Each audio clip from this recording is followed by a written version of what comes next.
ये बात तो हम सभी जानते हैं कि वॉरेन बफेट को मनी मैग्नेट कहा जाता है और ऐसा इसलिए है क्योंकि वो पैसे को अपनी तरफ अट्रैक्ट करने का हुनर जानते हैं। वॉरेन बफेट की तरह ही हम सभी लोग मनी मैग्नेट बनना चाहते हैं, लेकिन हम में से अधिकतर लोग इस मामले में फेल हो जाते हैं। और आज मैं आपको वॉरेन बफेट के 5 ऐसे रूल बताने वाला हूँ जिनको अपनाकर आप मनी मैग्नेट बन सकते हैं। तो चलिए शुरुआत करते हैं पहले रूल के साथ, जो कहता है कि सारे टॉयज को ना कहिए। वॉरेन बफेट के हिसाब से हमारी लाइफ में जितने भी टॉयज हम खरीदते हैं उनमें से अधिकतर सिर्फ पैसे की बर्बादी ही करते हैं। वॉरेन बफेट कभी भी अपने पैसे को महंगी गाड़ियों, महंगे कपड़ों, यॉट्स या फिर महंगे गैजेट्स पर खर्च करना पसंद नहीं करते।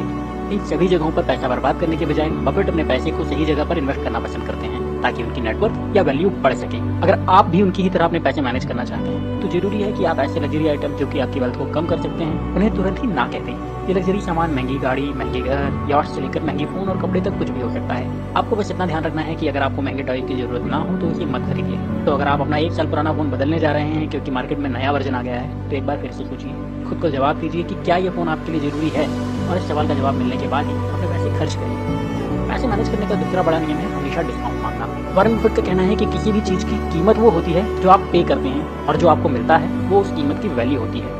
आपको हमेशा ही अपना फोकस इस बात पर रखना चाहिए कि आपको कम से कम कीमत देना हो और आपको ज्यादा से ज्यादा वैल्यू मिले। शायद आपको ये जानकर आश्चर्य हो, लेकिन वॉरेन बफेट जब भी कुछ खरीदते हैं तो वो डिस्काउंट कूपन का इस्तेमाल करने में शर्म महसूस नहीं करते। उनका सोचना है जब आप $1 बचाते हैं तो $1 कमाते भी हैं। और सिर्फ बफेट ही नहीं, कई दूसरे पैसे वाले लोग भी इसी तरह से अपने पैसे मैनेज करते हैं।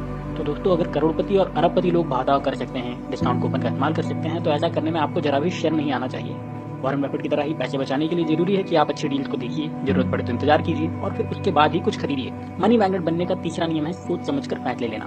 कई बार हम लोग पैसे से जुड़े डिसीजन लेते हुए आगे आने वाले फायदे या नुकसान के बारे में नहीं सोचते और इस वजह से हमें बहुत सारी तकलीफें उठाना पड़ती हैं और बाद में हम पछताते हैं। वॉरेन बफेट मानते हैं कि उनकी सफलता में सोच समझकर फैसले लेने की आदत का बहुत बड़ा योगदान है। वो कहते हैं अगर आप सफल होना चाहते हैं तो सही फैसले लेना बहुत जरूरी है, पर उससे भी ज्यादा जरूरी है कोई गलत फैसला ना लेना। इसलिए फाइनेंशियल डिसीजन लेते हुए थोड़ा धीमे हो जाना, रुक कर सोचना और फिर फैसले लेना एक बहुत अच्छा नियम है। तो अगर आप भी मनी मैग्नेट बनना चाहते हैं, आप भी वॉरेन बफेट की तरह पैसे वाला बनना चाहते हैं, तो जरूरी है कि आप भी थोड़ा रुक कर फैसले लेने की आदत डाल लीजिए। अगर आपको लगता है कि आप जो भी डिसीजन ले रहे हैं वो इमोशन के कारण ले रहे हैं तो बहुत जरूरी है कि आप उस वक्त कोई एक्शन ना लें और बाद में सोच समझकर फैसला लें। वॉरेन बफेट की किताब में पैसे मैनेज करने का चौथा नियम कहता है पैसे बचाना सीखो और कर्ज को ना करना सीखो।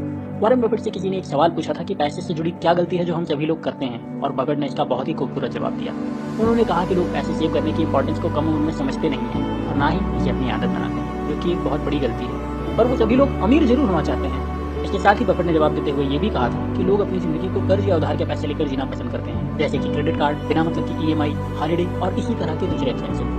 उनका एक सीधा सा नियम है कि कभी भी उधार मत लो, पहले पैसे बचाओ और उसके बाद बचे हुए पैसे में से खर्च करो। आपको भी इस नियम को फॉलो करना चाहिए। आपको समझना चाहिए कि हर पैसा जो आप बचाते हैं उसे आप सही जगह पर इन्वेस्ट करके इससे बहुत सारा पैसा कमा सकते हैं। अगर आप वॉरेन बफेट की तरह पैसा बचाना और कमाना चाहते हैं तो ये भी जरूरी है कि आप जरूरी चीजों पर भी ज्यादा खर्च ना करें, और उनका 5वां नियम यही कहता है। शायद आपको ये बात पहले से ही पता हो कि वॉरेन बफेट आज भी उसी मकान में रहते हैं जो उन्होंने आज से लगभग 60 साल पहले खरीदा था। अगर वो चाहें तो आज दुनिया का सबसे कीमती मकान भी खरीद सकते हैं, लेकिन वो जानते हैं कि एक महंगा मकान खरीदने के बजाय अगर वो इस पैसे को इन्वेस्ट करेंगे तो ज्यादा पैसे कमा सकते हैं और दुनिया को एक बेहतर जगह भी बना सकते हैं। ये भी एक ऐसी आदत है जो हम वॉरेन बफेट से सीख सकते हैं। अगर आपके पास पहले से ही एक घर है जो आपके लिए कंफर्टेबल है और जिसकी EMI भी आप खत्म कर चुके हैं, तो अब एक बड़े घर को खरीदने के बजाय इस पैसे को बचाने की सोचिए, क्योंकि बड़े घर के साथ आपके ऊपर कई जिम्मेदारियां भी बढ़ जाएंगी और शायद कर्जे भी। और अगर आप नया घर या गाड़ी खरीदने जा रहे हैं तो ये मत सोचिए कि गुप्ता जी के पास इतना बड़ा घर है या खान साहब के पास इतनी बड़ी गाड़ी है या आपके जूनियर के पास एक महंगा लेटेस्ट फोन है तो आपको भी वैसे ही घर, गाड़ी या फोन को खरीदना चाहिए। बल्कि आप ये देखिए कि आपकी जरूरत किस तरह के घर, गाड़ी या फोन से पूरी होती है और अपने लिए वही चीजें खरीदिए जिनमें आपका कम से कम पैसा लगे और आपकी जरूरतें अच्छी तरह से पूरी हो जाएं। यही नियम आपको पुरानी चीजों को बदलने में भी करना चाहिए। अगर बदलना जरूरी है तो तुरंत बदल दीजिए, लेकिन अगर आप सिर्फ शौक के कारण कुछ बदल रहे हैं तो ऐसा मत करिए, बल्कि उस पैसे को बचाकर सही जगह इन्वेस्ट कर दीजिए ताकि आप पैसे वाले बन सकें। इन 5 बातों के साथ ये भी जरूरी है कि आप लगातार सीखते रहें ताकि आप सही तरह से इन्वेस्ट कर पाएं, अपने फाइनेंस को मैनेज कर पाएं और अपने एसेट को बढ़ा पाएं।